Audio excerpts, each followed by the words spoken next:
నీ కోపం రావాల్సింది, ఆవేశం చూపించాల్సింది నా మీద కాదురా. నువ్వు వెళ్తున్న రోడ్డు మీద గజానికి ఒక గుంత చూసినప్పుడు నువ్వు ఎన్నుకున్నావు లీడర్, వాడి మీద రావాలరా కోపం. అలాంటి వాడికి ఎవరికి రాదే కోపం. అవినీతి చేసిన ఒక నాయకుని అరెస్ట్ చేస్తే మాత్రం బంధులు చేస్తాం, ధర్నాలు చేస్తాం, బస్సులు తగలెట్టేస్తాం అని ప్రతి ఒక్కటి రోడ్డుకి ఎక్కేస్తాడు.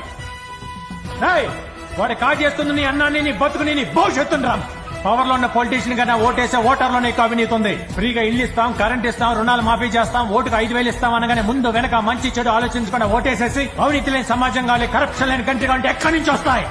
కంట్రీ మారాలన్నా, కరప్షన్ పోవాలన్నా ముందు కామన్ మ్యాన్ మారాలి. మీరు మారాలి.